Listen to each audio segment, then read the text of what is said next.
Hi friends, this is RP friends vlog. இந்த நாள் அனைவருக்கும் இனிய நாளாக இருக்கட்டும். போன சாட்டர்டே தஞ்சாவூருக்கு போனோம். அம்மா அப்பாவை பார்த்துட்டு வரலான்னு சொல்லிட்டு போனதுக்கு அப்புறம் தான் தோணுச்சு, நம்ம இப்படி ஒரு தஞ்சாவூரில் பிறந்துட்டு நம்ம பெரிய கோயிலை பற்றி ஒரு வீடியோ போடலைன்னா எப்படி அப்படின்ற மாதிரி தோணுச்சு. பெரிய கோயிலுக்கு போகணுன்ற ஆசையும் இருந்துச்சு, போய் சிவனை கும்பிட்டுட்டு வரணும்னு. ஸோ பாப்பாவும் இது வரைக்கும் நான் கூட்டிகிட்டு போகலை, அதனால் நாங்கள் பெரிய கோயிலுக்கு கிளம்பி போயிட்டோம். பெரிய கோயில் பற்றி நிறைய பேர் போட்டிருப்பாங்க, இருந்தாலும் எனக்கு தெரிஞ்ச இன்ஃபர்மேஷனை சொல்லி இது வரைக்கும் பார்க்காதவங்களும் இந்த இன்ஃபர்மேஷனை தெரிஞ்சுக்கிட்டோம் அப்படிங்கிறதுக்காக சில இன்ஃபர்மேஷனை உங்கள் கூட நான் ஷேர் பண்ணுறேன். உங்களுக்கு யூஸ்ஃபுல்லாக இருந்துச்சுன்னா பார்த்துட்டு கமெண்ட்டில் சொல்லுங்கள். உள்ள போகையிலேயே பூ வாங்கிக்கிட்டு கிளம்பிட்டோம். அங்கே வெளியிலேயே பார்த்தீங்கன்னா இந்த மாதிரி கல்வெட்டுகள்லாம் இருந்துச்சு.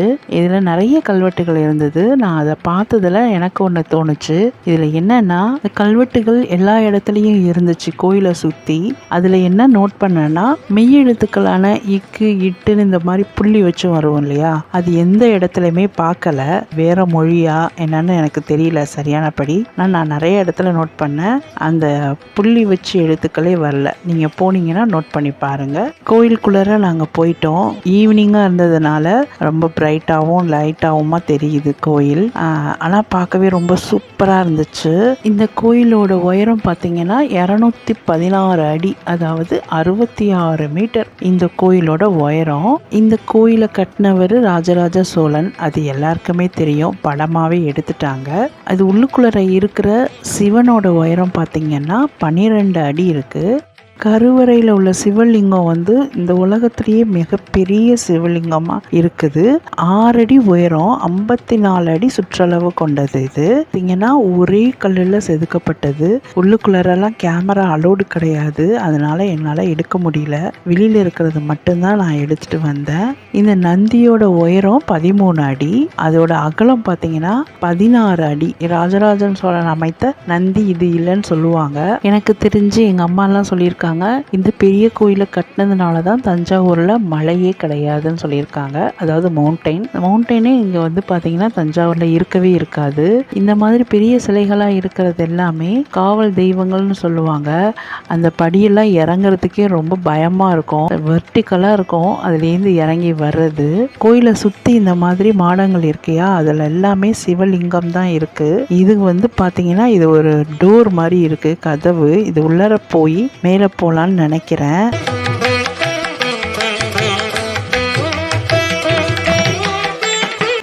இங்கே ஒரு பள்ளி, இந்த மாதிரி பள்ளி பார்க்கறது ரொம்ப விசேஷம். கரூரான்னு சொல்லுவாங்க. அதுக்கு பின்னாடி இந்த மரம் இருக்கு. இந்த பள்ளி பார்த்தீங்கன்னா தெரியவே தெரியாது, மரத்தோட மரமாக இருக்கும், கண்டுபிடிக்கிறதும் கஷ்டம். ஆனால் அன்னைக்கு பார்த்த உடனே எங்கள் கண்ணில் பட்டுருச்சு.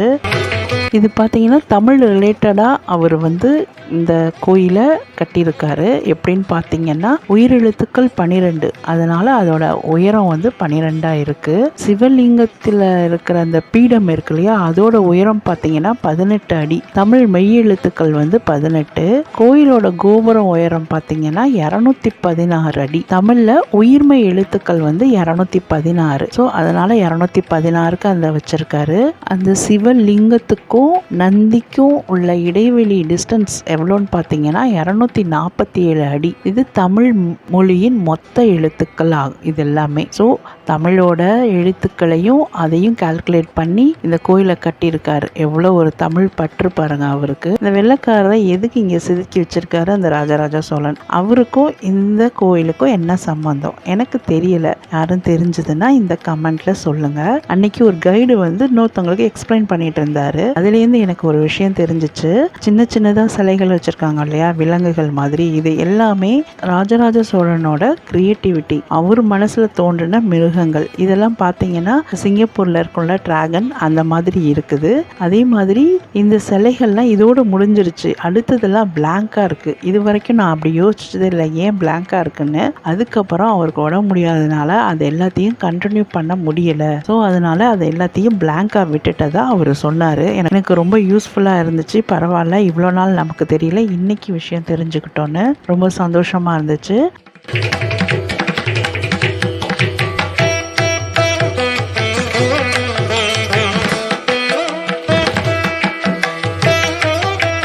அம்மன்ட்டேருந்து வெளியில் வர்றப்ப பார்த்தீங்கன்னா சிவனோட திருவிளையாடல்கள் அந்த மாதிரி கதைகள்லாம் இருக்குது. ஸோ அதுக்கு உண்டான சிலைகள் எல்லாம் வச்சுருக்காங்க.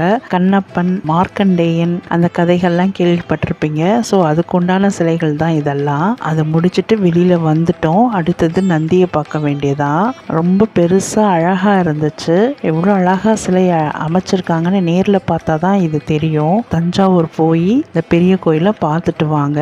பார்க்க முடியாதவங்க இதில் பாருங்க. இதை பார்த்தோன்னே உங்களுக்கு இன்ட்ரெஸ்ட் வந்துடும். கண்டிப்பாக போவீங்க. இந்த வீடியோ பிடிச்சிருந்தா லைக் பண்ணி சப்ஸ்கிரைப் பண்ணுங்க. இன்னொரு நல்ல வீடியோவில் சந்திக்கிறேன். பாய்.